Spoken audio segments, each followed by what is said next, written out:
I am Mirhangas, and let's talk about the Internet of Behavior, or IOB. According to Mr. Rahab Bogal, a scholar from SNS College Technology Engineering, the IOB is a system that analyzes and predicts human behavior with the intent of monitoring and controlling an environment. If it's hard to understand, think of it like, unlike the systems we know, the IOB provides the information, analyzes it, and applies it to our current situation, also known as wisdom, as we refer to this picture shown in the screen.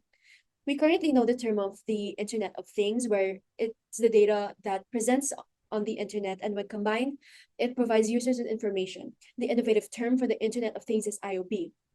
Information in technology is stored as current knowledge, and the system utilizes this to gain wisdom by relating the collection of information to a broader perspective, which is when analyses adhere to the human perspective. You may be asking, how the hell does this work, and what does the system contain? While I read this outline, please observe the photo of what each factor contributes to the IOB, specifically to customer services in the business industry. According to Mr. Ramos, a Chief Solutions Officer at OZ Digital Consulting, the system combines AI, AR, cloud computing, and more into one comprehensive platform for collecting behavioral data from individuals or groups. In a nutshell, the system incorporates these three factors: technology, data analysis, and behavioral science. So for example, this can be observed in the existence of IP addresses, personalized ads, and available Wi-Fi in malls. And the most intense form of IOB we know today is Elon Musk's Neuralink, which is putting a chip in your brain, but we won't elaborate on that. That is just an example and how far and how innovative IOB can really impact humanity. So you may be asking, IoT is already great. Why do we even need IOB? Well, good question. Thanks for asking. This is because businesses need a more thorough and faster method to apply their consumer engagement strategies to raise marketing, sales, and influence. The photo says that IOB offers insights into shopping behaviors, provides real-time assistance, and enables new ways of customer communication. It also enhances consumer experiences with tailored goods and services. The opportunity for IOB to exist occurred in the 2000s, where there was a heavy prevalence and emergence of the internet and data collection. That's when iPad Kids started to emerge.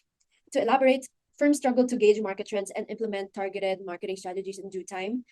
The IoT system cannot comprehend implicit ideas that IOB will have the capacity to capture. For example, user-friendly interfaces like voice commands or gestures. Based on the blog of the professor that coined the Internet of Behavior term itself, the emergence of this was more subtle, and as more and more people implemented these ideas into their careers, the term was finally coined by the Finnish scholar Professor Goethe Nyman in 2012, a professor of psychology. Now, for the needs of the society that are addressed, we have something which we can predict right now, which is speed. The system implemented into websites and other technology makes it faster for companies to retrieve and analyze data in real time. The consistency and dependability on data, wherein a studied system and the analysis process are transparent to users, making IOB more reliant, and consumers would trust it more at face value. But let's talk about it in a deeper sense in a while. The personal connectivity towards firms and to consumers will let IOB cater to individual needs in various sectors, enhancing education and making accurate predictions with people in healthcare and consumer experiences. This provides the increase of consumer satisfaction. And resource optimization is when holistic analysis concluded by the system will prevent the excess use of resources so that peak sustainability is practiced. IOB began to evolve locally in the Philippines when websites started requesting cookies and more firms distributed surveys into the internet, marking an early data collection and analysis stage in line with IOB principles. So if you notice on TikTok, before you scroll through the next video, sometimes something would pop up and the app will ask you how you felt about the video you just watched, if you don't like it, if you like it, or if you love it. That is a prime but simple example of IOB systems that are currently being placed into our lives. Based from the comparative study, the Philippines has the highest internet addiction rates among adolescents. Therefore, the country presents itself as one of the most significant environments for the application of IOB. The current steps our country is taking in implementing IOB can be observed in the Data Privacy Act published in 2012, where they acknowledge the presence of the system. So these are some bullet points about what they do to regulate IOB, but it's not limited to these. So they check the process of how IOB is working in each firm. They make sure that firms ask for customer consent before anything else, and they expect justifications of how firms are handling and receiving data. And they have the right to open investigations for susceptible non-compliances, and NPC provides guidance and conducts awareness campaigns. So the Philippines has not yet experienced a complete evolution of the Internet of Behavior due to its ethical concerns and lack of accessibility to more capable technologies. So from the article Smart City Solutions Shaping the Filipino Cities of Tomorrow 2024 in the World blog, these are what LGUs are currently using for in IOB systems into their process. So they use sensors and devices in real time to monitor traffic, parking, and air quality. They have digital platforms for citizen engagement and feedbacks, like surveys, but not limited to just that. They have collaborative efforts for innovation, and they focus on data privacy and security. So yes, we're still catching up. We're almost there. Onto the societal lens. Let's talk about this in the future tense because right now it's simple usage of IOB. But if we're talking about the grand scheme of things, in the future, I feel like we will be wearing more wearable devices, or we will be buying more devices that are more specific to our needs and to our gaze. So, if someone is wearing a watch that can be even locally manufactured because we're so strong in technology of IOB, that watch can have local personalized ads while we're running, as well as personalized survey taking if someone is taking a break from studying, and the watch will do that for you. And the IOB in different sectors like the QC Pass that already has been implemented to track COVID-19. This can also be prevalent in retail, transportation sectors, and which will enhance efficiency and personalization.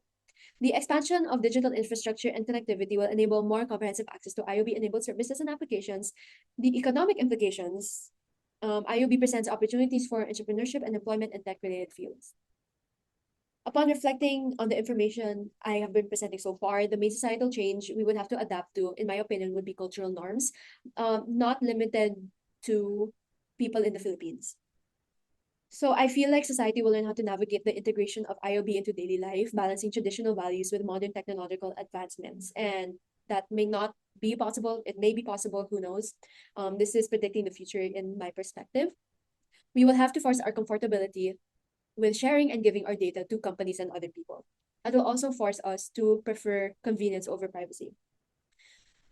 Before, technology was just an accessory to us, so we can live without it. But now we're coexisting with technology. We live with it, and technology might even live within us or even overtake us.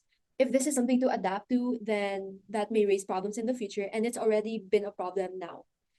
Challenges in managing screen time and balancing offline and online activities will be dominant as well.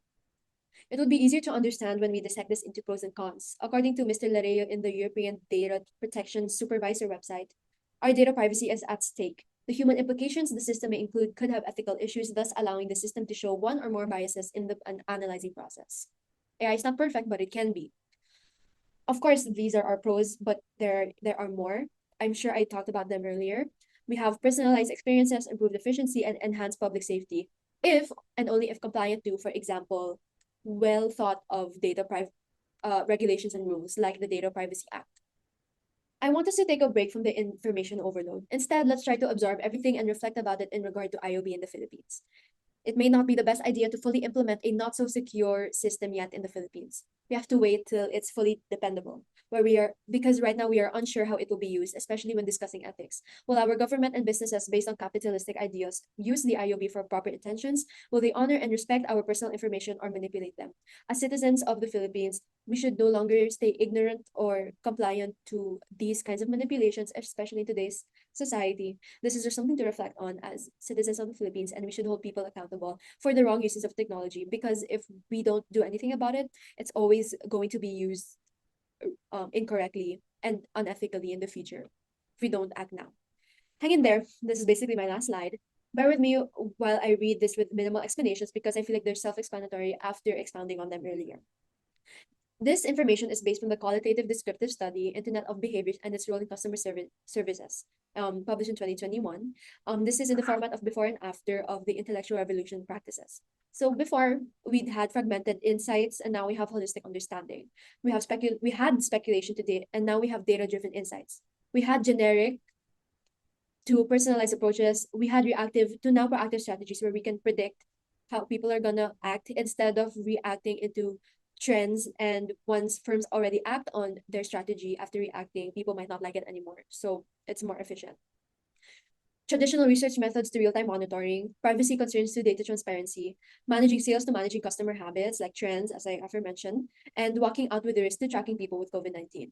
So IOB is very beneficial. We just have to work on the ethics of it and can be worked on based on regulations and the democracy of finding what's right for consumers to give and what's comfortable.